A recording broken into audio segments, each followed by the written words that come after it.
live in the active market. Okay, we'll wait for it to go live and have it catch up to everybody on LinkedIn here. I like your new font and your new setup and everything, Matt, on your page. That's my millennials influence. I've looks good. 3 25 or 27 to 40-year-olds that are taking me over, and it's actually pretty cool. Yeah, I didn't realize how far back in the 19th century I still was. It looked great. We saw it. It looked really good on the report, and we'll kind of show that at the end. We'll bring that header up, and we'll bring your new web address up so people see it. I see how you changed that, so people have a little bit better idea of how to get it. I just sent a link to Jory.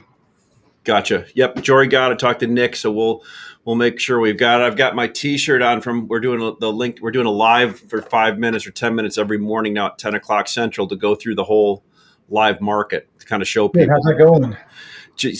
Second day today. So yesterday we just it was our first kind of our maiden voyage of that. So it went a little longer than I wanted to, but now we've got it down to about 5 minutes where we could just kind of. It'll get better with time, like anything, right? Just kind of showing people. Are they making trades? You're actually making trades, or just kind of showing them how to walk through?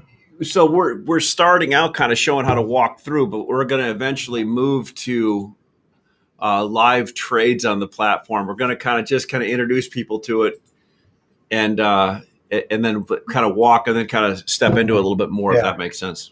Because a lot of people that are seeing this aren't even on the platform. We're kind of showing them some numbers, right?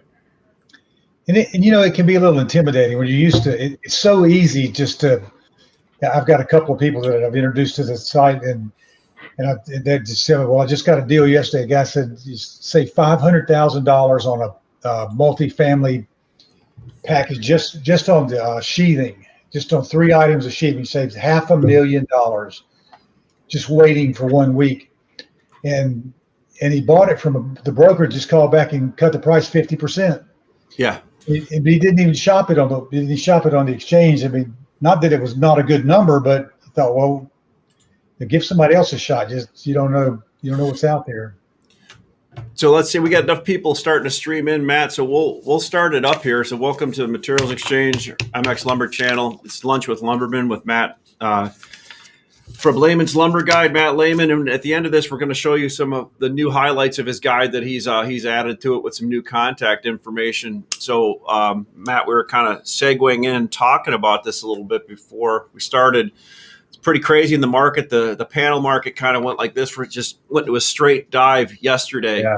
I heard some of the big international houses were offering OSB at just crazy numbers to all over the Midwest, and really they're just trying to make something happen, right? So let's bring up your first chart and talk a little bit about by the way, let's if you are on the platform new or are coming back from somewhere else, please enter your name on the side, say hello, say where you're from. If you got any questions for Matt and I during this, we'll do our best to answer them, fabricate an answer, or say we'll get back to you later. We're both really good at doing that. It'll sound adequate and real, though. Yeah, like I said, it could be pure frontier gibberish, but we'll make it sound really good.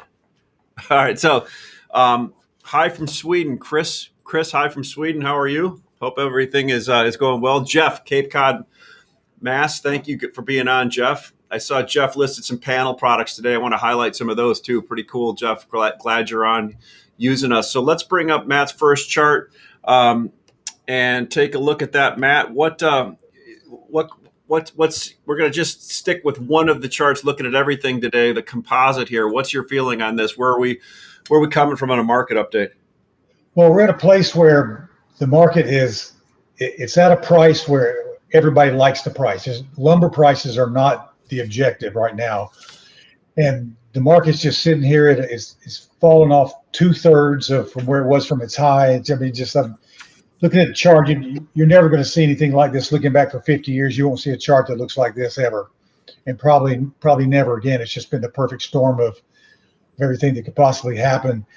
But we're at a place where the activity is good. Everybody's been, you can tell there for the 3 weeks in a row, the market's just kind of bottoming out. It's trying to figure out what it wants to do, which indicates to us that the buyers are active. They're filling in, but the mills just can't seem to get rid of that excessive inventory that just keeps coming at them. The buyers are, every buyer I talk to each week, they're getting more and more filled up and less ability to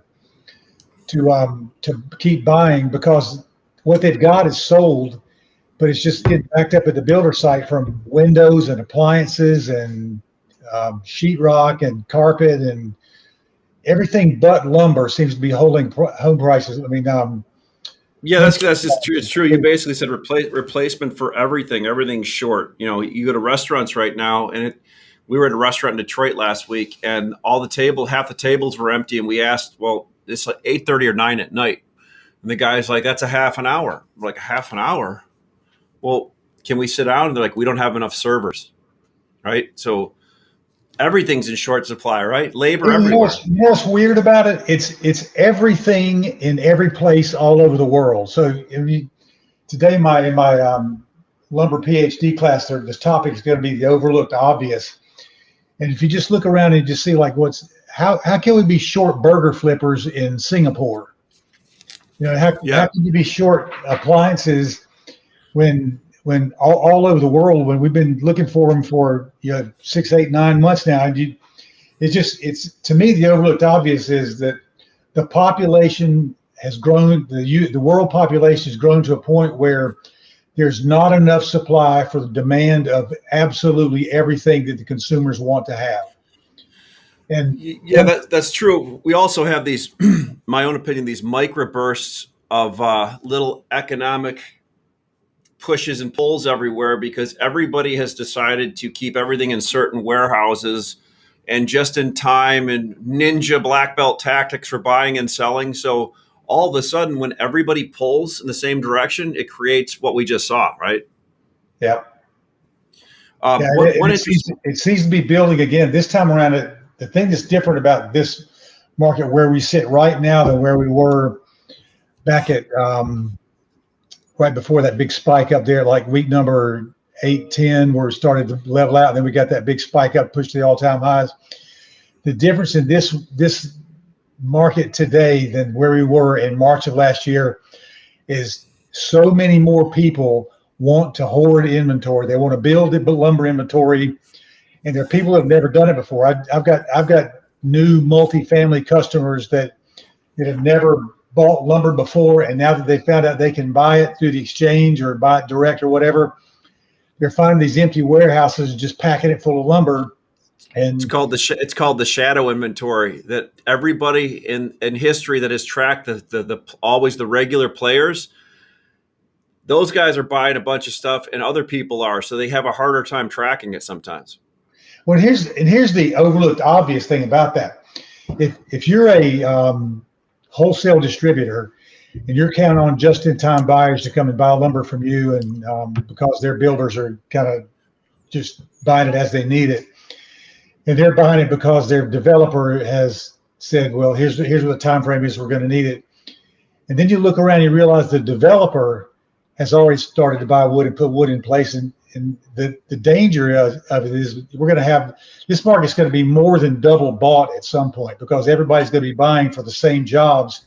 And you're going to realize that the developer the turnkey framer has already bought for packages that aren't even broken ground yet. And so I think if we get a big spike up in the market right here, that's going to be a real troubling signal that the market's getting overbought by people that haven't bought the market before, and we're going to be in a tremendous position for a crash.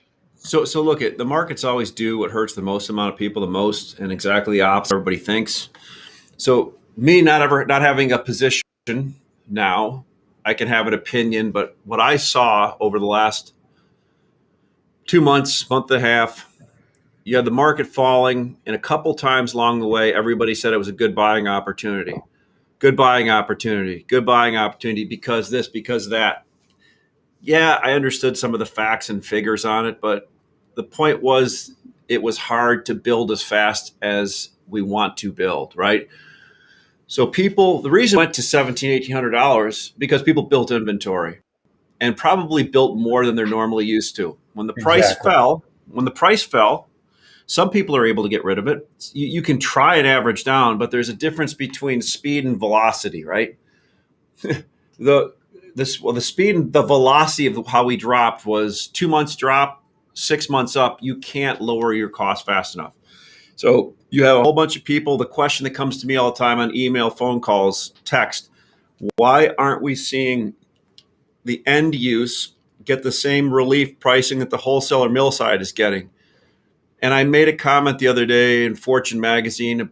I go, people lower prices when they have to, and right now they don't have to. And one of the big buyers at a big place that won't be named called my buddy Mike and said that I was an idiot saying that. And it's a fact that people only lower prices when they have to, right?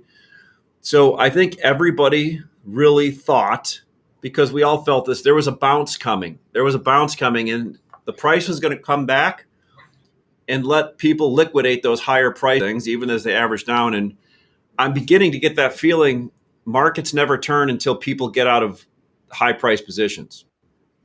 And maybe that's what we're seeing a little bit of right now. What say you, Matt, on it? I use a thing called inventory shift is what I watch. It's like the market. Think of the lumber market as a big basket of lumber that's swinging on a pendulum. And when that pendulum swings and the inventory is in the hands of the mills, and the market's very weak, then that indicates that the lumber's not in the hands of the suppliers, which is the people between the builders and the mills, and they're low on inventory. And that's what makes the market turn and go back up. So regardless of what the price is, the inventory got heavy into the hands of the producers. Market prices got weak. Now inventory shifting back into the hands of suppliers, but the prices are just kind of leveling off. And to me, that's an indicator that the market is at the very least, adequately, if not overproduced. And like you just said a little while ago, the only reason prices went up the first half of the year was speculative inventory building. You're just outbuying the demand and saying it's pre-sold or whatever it is, but we just outkicked our coverage. You got way ahead of ourselves, and now you look at that graph right there where prices plummeted. Building didn't stop. Builders were still going balls to the wall, and new projects were coming out. The only thing that was missing in that slide right there was the DIY market, and that's just because they're planning on vacations and going on vacations, and they weren't locked in at home as much as they had been in the past, and they're out moving around a little more. But that's starting to come back a little bit too. Yeah, no doubt. And I mean, I think we've seen people trying to mitigate their inventory at this point. Business is still good, right? Business is still really good. Matter of fact, Absolutely. I had a guy from Illinois, big truss guy, and he also has a framing crew of over 500 people. He said he's shipping trusses from Illinois 500 miles into Ohio because they're so busy in Ohio on trusses that they can't produce them over there. He's never shipped trusses that far.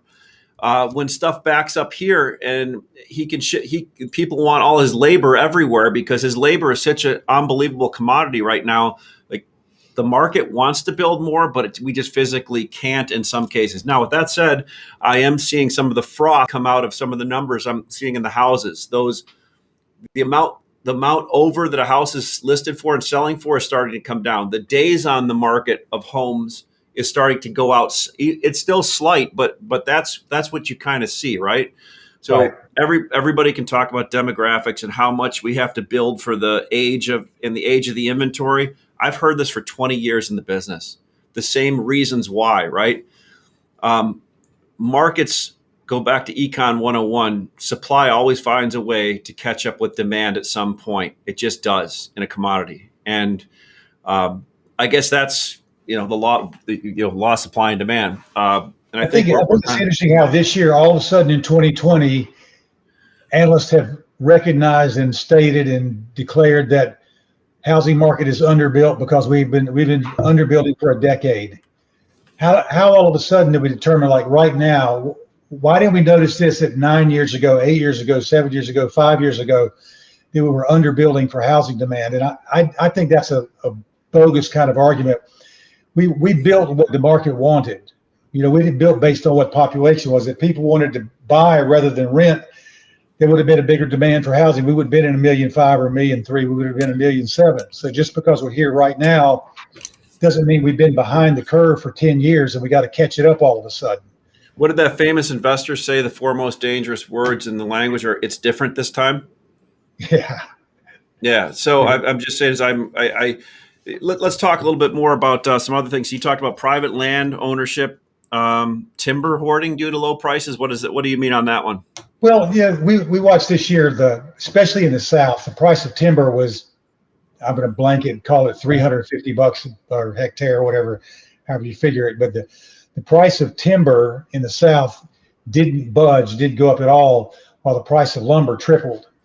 And those guys, about 80% of the land, the timber that's owned in the South, is owned by private landowners.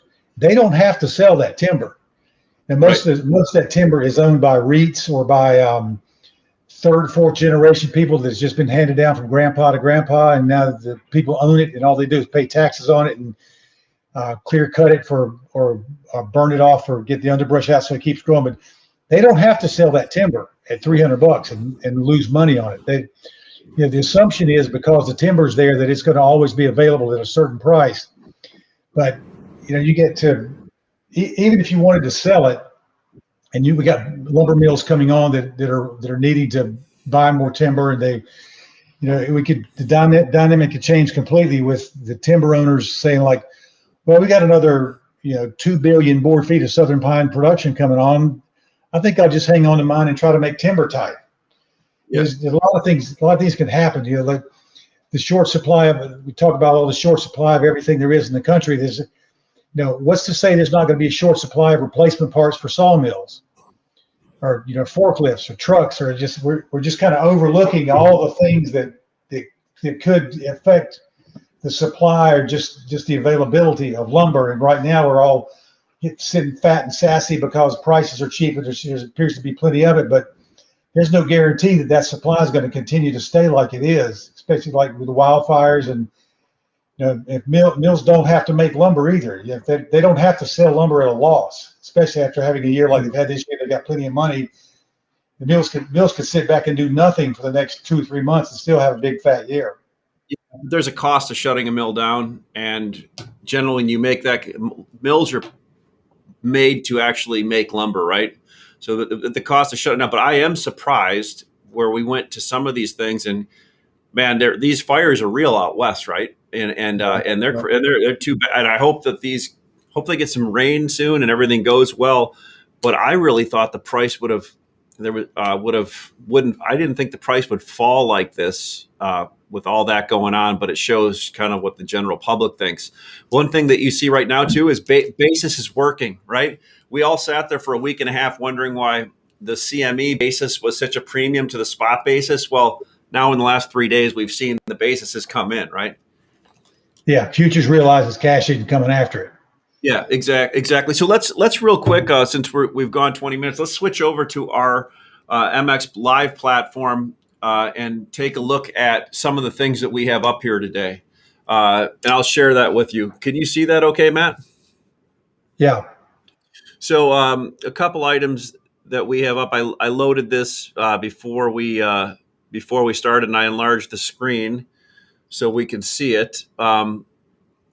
Let me make sure we're seeing everything on here. It's only showing the pine for me right now for some reason.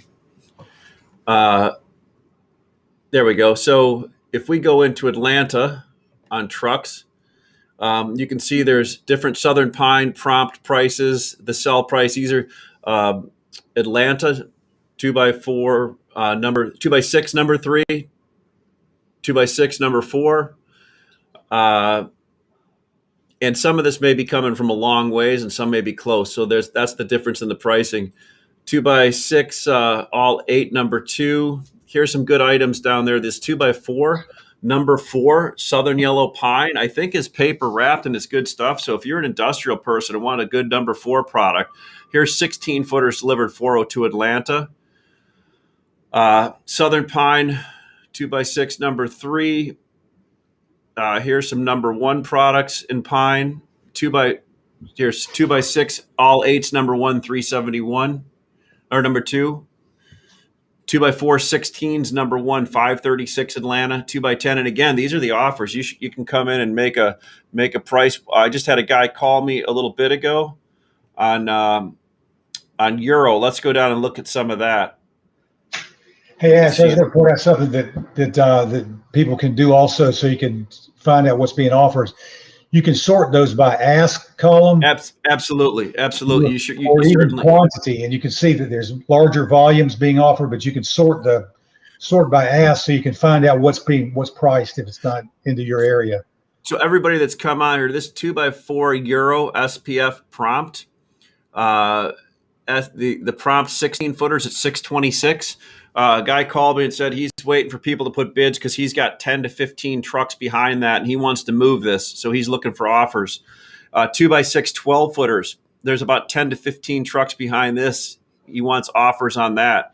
And there's 2x4 12 footers. Also, he's got about 10 to 20 trucks behind that sitting that he wants offers on. So what I'm saying is there's a lot behind here. You come on here, these prices are moving around all day long. And if all you do is look at the price and lean against this to get a better price from your current seller, we think eventually it'll migrate everybody over to the screen. So these are a few of the items that are listed. There's a ton of Euro on here. I think we had over 200 trucks and some stuff today. Let's look over on some panel products and see if I can get up there on the panel products. I've got to shrink this down a bit since I can't see it. There we go. Panels. About buying strategies here too, Ash. Yeah. There's, you're not gonna see the best offer that the seller has to offer. You're going to see the wish price and hope they can find some sucker that's going to buy it, or somebody that's in a desperate spot because they're still thinking they could find somebody that needs a truck of OSB or a truck of studs in a hurry, so they got it priced up there for the best offer. But if you're out there, if you're a buyer and you're trading around, you know what the fair market value is in your location. So put an offer up on the exchange that's going to make it worth your while. Make it $25-$50 less to see how aggressive some of these sellers are, just because you don't know if you don't ask. So I saw a guy from Iowa on the call. Thanks for being on from Iowa. And it looks like you have a pellet location. If you got on here, you can look at all of this number 3, number 4, Southern Yellow Pine, and all the different low grades, Southern Pine and other items, Spruce, Economy, SPF Economy. This is to Chicago. So you can get this live pricing to your location in Iowa all day long. And if you just sign on and look at this, it's a pretty good deal. So let's click over. Let's go back to the live studio here. I want to talk about, it looks a little funky. So what I wanted to talk about here is Materials Exchange has a live conference October 27th through the 29th. It's a Wednesday through Friday in Chicago. And Matt and I are going to put on a little one-day event for buyers and sellers and kind of show them the advantage you can have in the market by knowing more. So one thing that I've noticed, here's the feedback I get, Matt, on why buyers and sellers sometimes don't bid and offer stuff themselves, not only in the analog market, but on a digital screen, is they're afraid to. And they're afraid to for a couple reasons. Nobody's ever taught them how to buy and sell lumber, and they're stuck in this position. So you know what they do? They outsource it to different groups to do it for them, and I call it exporting their own fear of not knowing how to do something to groups that they actually give all their power to, and they give money to, because nobody does anything in life for free. So what we're going to do is kind of help, and Matt's been doing this, and I sometimes take for granted for doing this for 30 years that everybody should know how to do it, but I have these conversations with people and show how to bid and offer. So a couple things that we're going to highlight just talking about in that meeting are, what's the first responsibility of a buyer is don't run out of lumber, right? And the first responsibility of a seller of lumber is to make sure they produce it every day to get rid of it, right? So we'll talk a little bit about that. These are just 5 I keyed on, Matt. We could talk about some more types of sellers and buyers, right? And how to treat each one differently. There's mills that you talk to. There's wholesale distributors. There's pure wholesalers. There's stocking distributors. There's regional distributors. There's national distributors. There's all kinds of different buyers and sellers out there. Then buyers, there's trust locations. You need to know if you're selling a trust location, is that person also doing other things? There's retail independent buyers, there's retail corporate buyers, there's industrial buyers, there's all kinds of buyers all over the place, and they all act differently. So how do all these buyers and sellers then take all of that knowledge and move it over to a digital platform and bid and ask? We'll kind of show you at this Frontiers conference coming up. So we're going to show you how to take a verbal bid and export that fear and put it into a market digitally, right? We'll also talk about understanding the phrases and lingo. I always say, be aware of the influencers and the trained hypnotists in the industry. There's some people that are just good at selling. And when they get you on the phone, you may not think you're going to buy. And next thing, you've just given them all of your orders for that week without actually knowing what you really did, because they're that good at doing it. I've seen them. I've been involved with them. And they made your job easy. Yes. All they got to do is just be a little bit less expensive next time around, or a little bit quicker with the shipment, and go like, yeah, you guys are really treating me good. And then, but you don't know because you're not giving anybody else an opportunity or taking the opportunity. They ask you if you got that big gift basket they just sent. They're going to come up, take you to a nice dinner, and how's your mother? And next thing you know, you've given them 50 orders and you don't even know what you've just done. So we're going to kind of show you what are the signs of what are the signs people do? How are they soft closing you all the time? And how can you eliminate all that by getting onto a digital platform and exporting all of that digital or all that analog conversation to digital banner?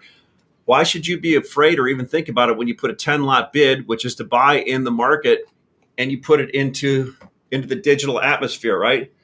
And 1,000 people see it. That's the easiest way to do it, and that's the way to do it. Don't get as many human beings involved, because they'll shape shift you into whatever they want, right?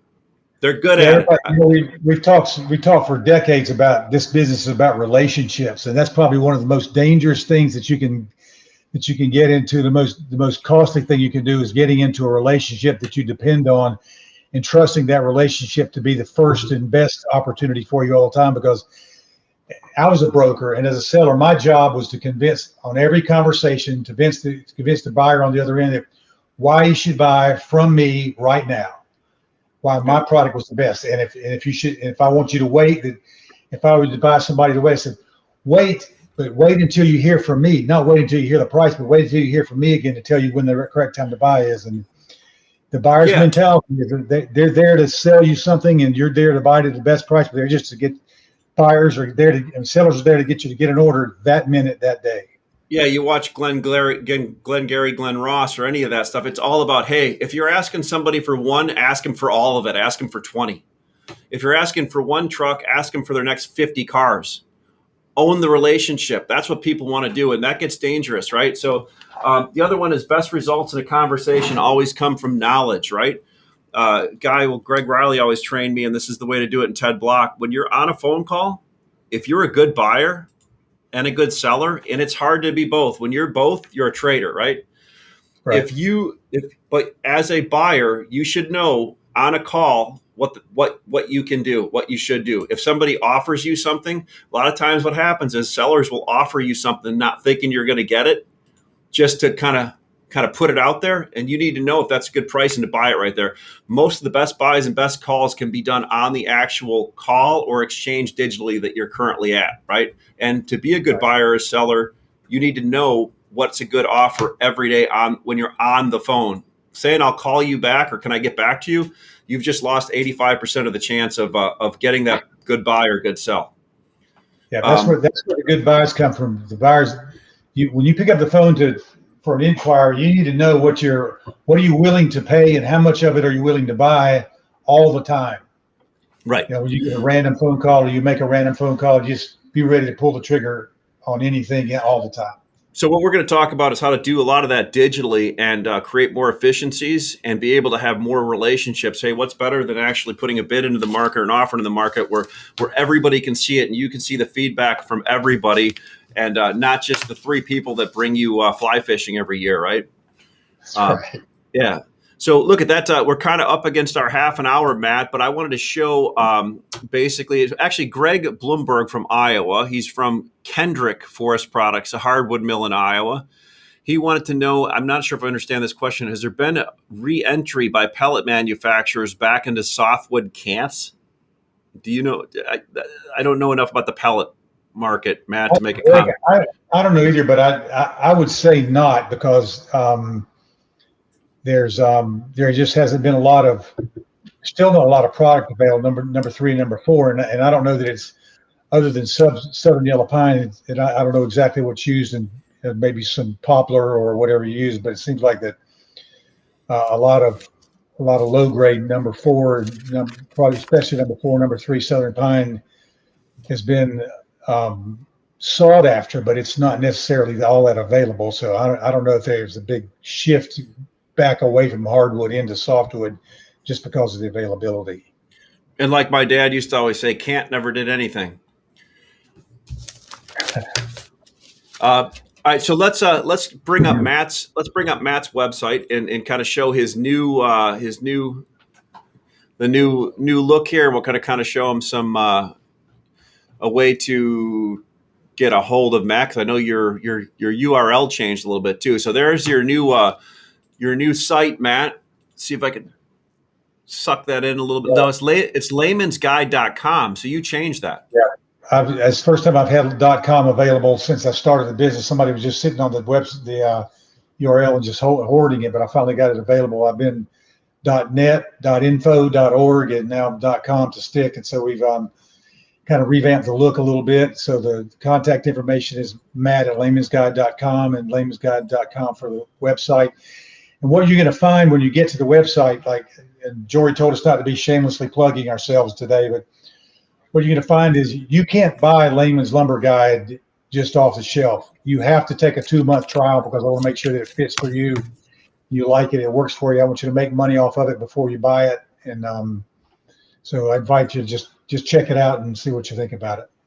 That's great, Matt. So Matt, we'll be back next Thursday, and I'll be on again at 10 o'clock Central tomorrow to go over the live market update. We suggest you come to mxlumber.com. materialsexchange.com, hit the register button, and we'll get you on buying and selling lumber and looking at transparency, and at least have the information so you can go back to the person taking you fly fishing that you may have a better option than the one they've been doing for you for 35 years. So thanks for coming. We'll restream this, and we'll have the link available if you want to watch the whole thing on YouTube, on the Materials Exchange YouTube channel. Or on our Materials Exchange LinkedIn channel. We look forward to, we appreciate, know your time is valuable, and thank you very much for coming along. See you guys. Have a good day. All right.